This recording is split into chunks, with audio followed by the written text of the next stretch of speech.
to every non-Muslim that you know, it is your duty and my duty to show this is the deen of Allah. This is Islam. We welcome you with open arms to embrace this deen within your lives. This is our duty. Allah subhanahu wa ta'ala says that nobody can be more wrong and unjust than the one who hides. He hides his shahada from the people. He hides his shahada min Allah, his testification of Allah. وَمَا اللَّهُ بِغَافِلٍ عَمَّا تَعْمَلُونَ. Do you think Allah doesn't know that we've been doing nothing for 300 years? Do you think Allah is unaware of the fact that none of us made any effort to go into Kailicha and say, my brother, we fought alongside you in apartheid, we fought alongside you in the marches, but do you know that we've got something that can take you to Jannah? Do you know that we are believers in La ilaha illallah Muhammadur Rasulullah? And guess what? You are also invited to be a believer in La ilaha illallah Muhammadur Rasulullah. Do you think Allah doesn't know that we've been sitting in our homes, listening to radio stations, watching television channels, satisfied about the fact that ek is alright, my kinders is alright? Do you think that Allah doesn't know that we had no concern for our fellow human beings, that we didn't care whether they go to Jannah or Jahannam? When our beloved Nabi Muhammad sallallahu alaihi wasallam, he would cry when a Jewish funeral, a Jewish boy dies and his funeral comes by. The Prophet sallallahu alaihi wasallam would cry. The Sahaba says, why are you crying for this Jewish boy? He says, because one of my ummah died and I was not able to pass the message of Islam to him. Subhanallah. Look at the words of Rasulullah sallallahu alaihi wasallam. One of my ummati, one of my nation. He's a Jew, but he says one of my nation. Because anybody living in our time is part of this nation. He's potentially part of this nation. And it is up to you and I to see whether he becomes part of this nation or not. And if he does not, and we did not present that message to him, then we are accountable by Allah subhanahu wa ta'ala. May Allah save us. Tilka ummatun qad khalat. Those nations, they've gone by. Laha ma kasabat wa lakum ma kasabatum. They will earn what they earn and you will earn what you earn. Walakum. And then Allah says, وَلَا تُسْأَلُونَ عَمَّا كَانُوا يَعْمَلُونَ. You won't be asked about what they used to do. You will not be asked about how the Christians used to conceal and how the Jews used to conceal. What will you be asked about?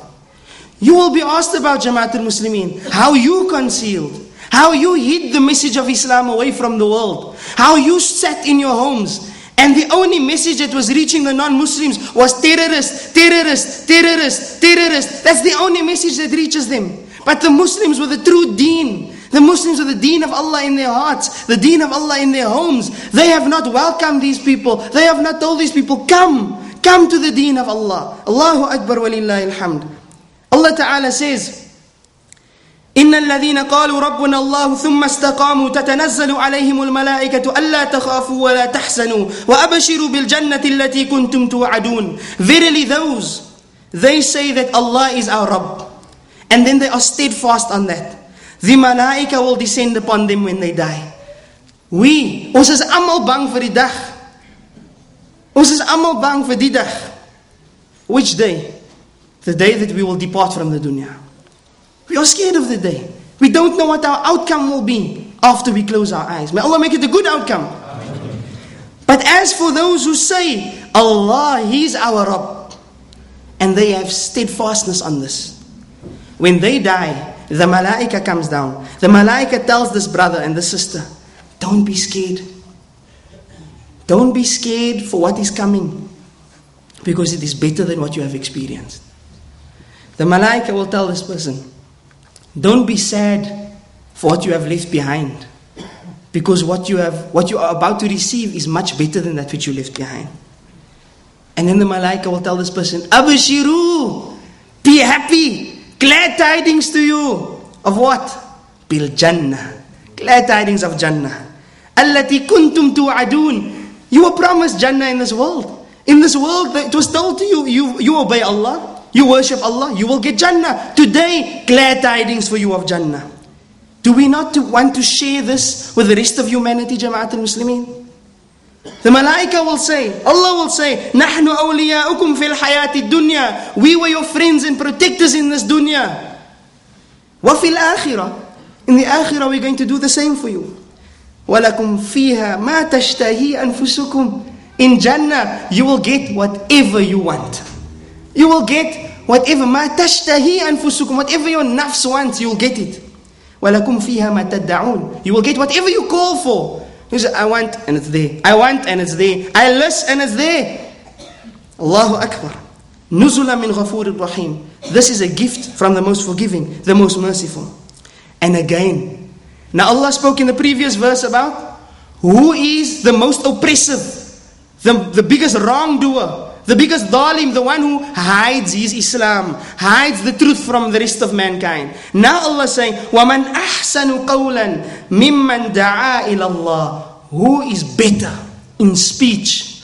Who is better in speech than the one who calls to Allah, than the one who goes to the Jews and Christians and he says, come to the deen of Allah. We welcome you. This is the deen of Allah. We welcome you to the deen of Allah. Who can possibly be better than this? Take note. These are the words of Allah subhanahu wa ta'ala in the Quran. Who can possibly be better than the person who calls the non-Muslims to Islam? وَعَمِلَ صَالِحًا, and they themselves do righteous deeds. وَقَالَ إِنَّنِي مِنَ الْمُسْلِمِينَ. Ek is a Muslim. I am a Muslim. You heard about me? You see those things on TV? Right. Those things were false. Let me tell you what a Muslim is all about. I believe in one Allah. I believe in all the Anbiya and Mursaleen. I believe in Rasulullah sallallahu alaihi wasallam. I believe in the last day. I believe in all the divine books. I believe in the angels. I believe in Qada and Qadr. I make Salah 5 times a day. I pay Zakah once a year. I go on Hajj if I'm able to. I fast in the month of Ramadan. This is a believer. This is what the Quran is. This is what the Sunnah is. And this is what I welcome you to. And if you accept this, Allah Ta'ala will take care of your dunya. Allah Ta'ala will take care of your akhirah. Welcome my brother to the deen of Islam. And then if that person says, Ashhadu an la ilaha illallah wa ashhadu anna Muhammad Rasulullah, Wallahi al-azim, there's nothing better for you in this entire dunya. There's nothing better for you in this entire dunya. May Allah grant that many people can embrace Islam because of our speaking to them. Allah subhanahu wa ta'ala in one verse in Surah Al-Imran, He tells us, let there be from you a nation who will call to goodness, who will command with righteousness, who will prohibit from evil. Those, they will be the successful ones. Allah is giving the command. Let there be a nation from amongst you who will do these things. Command with righteousness, prohibit from evil. Who is this group? They will be the successful ones.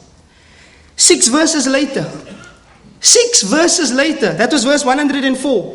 Verse 110, Allah Ta'ala says, Kuntum, you are. First, there should be, Waltakun minkum. There should be a group from amongst you. And then 6 verses later, Allah Ta'ala tells us, Kuntum khayra ummatin ukhrijat linnas. Who is that nation? You are that nation. Ukhrijat linnas. You've been handpicked from amongst mankind. Your iman has been given to you by Allah Azza wa Jal. You have been handpicked. Ta'muruna bil ma'ruf. It is your responsibility to command with righteousness. Tell one another to do the right thing, not the wrong thing. Wa tanhauna anil munkar. It is your responsibility to stop one another from committing haram. وَتُؤْمِنُونَ بِاللَّهِ. And you are those who believe in Allah Azza wa Jal. وَلَوْ آمَنَ أَهْلُ الْكِتَابِ. If the people of the book were to have iman.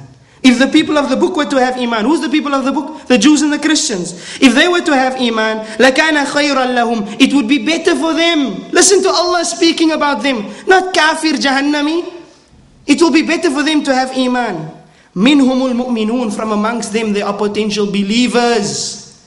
وَأَكْثَرُهُمُ الْفَاسِقُونَ. But most of them are sinners. The reality is most of them are sinners. My beloved elders and brothers in Islam, the time has come for us to stop talking and start doing. It is time to get up from our couches, get up from our high horses and from our pedestals, to get out of our homes and to take this message of Islam to every corner of the globe, the way our predecessors, the Sahaba radiallahu ta'ala anhum used to do. The way Sheikh Yusuf of Makassar, Al-Khalwatiyah, he used to do. The way he came here and didn't just decide, well, I'm in exile, let's just chill in Furi. View of the beach there, nicely, horses running around, my family, khalas. No, he took the message of Islam and he spread it far and wide. The way the other predecessors of the Cape used to do. The way the Sahaba used to go far and wide from Madinatul Munawwara, spreading the message saying, here is Islam. Oh Muslims, Here, take this message and go and